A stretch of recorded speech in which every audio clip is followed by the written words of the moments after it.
make a poster in front of their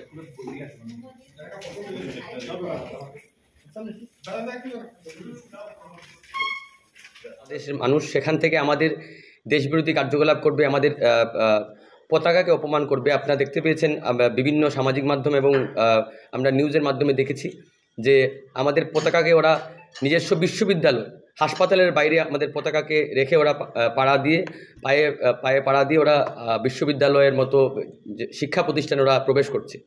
সেই জায়গা থেকে আমাদের দেশের সব সুযোগ সুবিধা ওরা আবার নিতে আবার ওদের কোনো বাধা নেই। সেখান থেকে চিন্তা করতে পারলে আপনি দেখতে পাবেন বিগত কিছুদিন আগে শিলচর শহরের প্রত্যেকটি হোটেল সংস্থা যে আছে বরাক ভ্যালি হোটেল সংস্থা, ওরা কিছুদিন আগে একটা প্রেস মিট করে বলেছে যে ওরা কোনো বাংলাদেশিকে ওদের হোটেলে জায়গা দিবে না। সে জায়গা থেকে আমার মনে হয় যে গোটা আসামে বাংলাদেশের লক্ষ লক্ষ মানুষ প্রত্যেক বছর এখানে এসে ওদের চিকিৎসার সুবিধা পায়। সেই জায়গা থেকে আমার মনে হয় যেসব বাংলাদেশি আমাদের অ্যান্টি ন্যাশনাল আমাদের দেশবিরোধী কাজ তথা যারা বাংলাদেশের মাইনরিটিদের উপর নির্মমভাবে অত্যাচার করছে এবং বিভিন্ন জায়গায় আনাচে কানাচে আমরা খবর পাচ্ছি যে হিন্দুদেরকে হত্যা করা হচ্ছে, সেই জায়গা থেকে দাঁড়িয়ে আমার মনে হয় যে এই দেশবিরোধী আমাদের দেশবিরোধী একটা দেশের লোকজনদেরকে আসামের প্রত্যেকটা হাসপাতাল, প্রত্যেকটা মেডিকেল ক্লিনিক এবং বিশেষ করে যারা ডক্টরসরা আছেন তাদের কাছে আমাদের আপনাদের মাধ্যমে একটা বার্তা পৌঁছে দেওয়ার জন্য আমরা বসেছি যে আপনারা বাংলাদেশিদের কোনো অবস্থায় অ্যাটলিস্ট আসামে আপনারা কোনো ধরনের কোনো চিকিৎসার ব্যবস্থা করা হবে না, এটা আমাদের দাবি। এবং আমরা যদি তারপর খবর পাই যে কোনো হাসপাতালে বা কোনো ডক্টর বাংলাদেশের কোনো ধরনের দুষ্কৃতীদেরকে যদি চিকিৎসার সুযোগ সুবিধা করে দিচ্ছে, আমরা জয়রাদেশবাসীর পক্ষ থেকে আমরা তীব্র আন্দোলনে যাব এবং আপনাদের মাধ্যমে আমরা প্রত্যেকের কাছে শুধু শিলচর বরাক উপত্যকা নয় গোটা আসামের প্রত্যেকটি হাসপাতালকে আমরা স্পষ্ট ভাষায় এটা বলতে চাইছি, আপনারা বাংলাদেশি এইসব লোকদেরকে কোনো অবস্থায় আপনাদের হাসপাতালে, আপনাদের ক্লিনিকে এবং ডক্টররা আপনাদের চেম্বারে কোনো অবস্থায় তাদেরকে আপনারা চিকিৎসা দেবেন না, সেটা আপনাদের মাধ্যমে আমাদের বার্তা। আমি কোনো ধর্মীয় শব্দ দিয়ে তাদেরকে আমি উচ্চারণ করব না।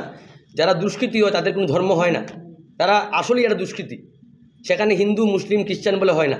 আমাদের দেশকে প্রথমত আমাদের দেশকে যারা অপমান করেছে, আমাদের দেশকে যারা অপমান করেছে চিহ্নিত মানে স্পষ্ট, যারা এখন সেখানে যারা কষ্ট পাচ্ছে, যাদের উপর অত্যাচার হচ্ছে তাদেরকে তো আমরা নিশ্চয়ই আমরা এখানে চিকিৎসা দেওয়ার ব্যবস্থা করতে হবে, কারণ ওদের দেশেই ওদেরকে মারধর করছে, ওরা ওখানে থাকতে পারছে না, চিকিৎসা এখানে নিশ্চয়ই পাবে। কিন্তু যারা আপনারা কিছুদিন আগে দেখতে পারবেন বিভিন্ন জায়গায় আমরা দেখেছি লক্ষ লক্ষ মানুষ নিয়ে একটি জনসভা হচ্ছে, সেখানে বলা হচ্ছে স্পষ্ট ভাষায় লাল কিল্লায় নাকি ওরা বাংলাদেশি পতাকা উত্তোলন করবে। এদেরকে কোন চিন্তাধারা থেকে এদেরকে আমাদের দেশে আমাদের এই আসাম সরকার আমাদের আসামে কোন অবস্থায় তাদেরকে আমরা চিকিৎসা দেব? আমরা টোটাল বাংলাদেশি দুষ্কৃতীদের বয়কট, চিকিৎসা সেবার থেকে বয়কটের ডাক দিচ্ছি এবং আপনাদের মাধ্যমে আসামের প্রত্যেকটি হাসপাতালকে আমরা এই বার্তা পৌঁছে দেওয়ার জন্য আজকের প্রেস মিটে বসেছি। আমার ঘরটা হচ্ছে কি মেহেরপুর অঞ্চলে এবং সেখানে অন্তত প্রত্যেকটা প্রাইভেট হসপিটালগুলো সেই অঞ্চলেই, এবং আমার চোখে দেখার মতো অনুমানিক প্রত্যেক মাসে বাংলাদেশ থেকে বরাক উপত্যকায় মানে বরাক উপত্যকা বলতে শিলচরে চিকিৎসার জন্য অন্তত পক্ষে 5 থেকে 10,000 লোক আসে। এই মুহূর্তেও আছে যারা চিকিৎসা করাচ্ছেন। বাংলাদেশি আমাদের দেখা যারাই চিকিৎসার জন্য আসামে আসে তারা প্রত্যেকজনই কিন্তু বেসরকারি হাসপাতালেই চিকিৎসার জন্য যায়, কারণ বাংলাদেশে যাদের আর্থিক অবস্থা খারাপ তারা কোনো অবস্থায় দেশ থেকে আরেক দেশে চিকিৎসার জন্য আসতে পারে না, তারা সেই দেশেই চিকিৎসা করে। তাই বাংলাদেশ থেকে যারা আসে তারা সবসময় বেসরকারি হাসপাতাল, বেসরকারি ক্লিনিকে এসে চিকিৎসার জন্য তারা সহযোগিতা চায়। আমরা সরকারকে একটা মেমোরেন্ডাম আমরা পাঠাবো। আমরা অলরেডি প্রাইভেট হসপিটালকে পাঠিয়ে দিয়েছি, আমরা ডক্টরস ক্লিনিককে পাঠিয়েছি এবং আমরা শুধু আগেও বলেছি আবারও বলছি, শুধু শিলচর শহর নয় বরাক উপত্যকা নয় গোটা আসামের হাসপাতালদেরকে আমরা এর দাবি করছি যে আপনারা কোনো অবস্থায় এদেরকে চিকিৎসার জন্য কোনো সহযোগিতা করবেন না।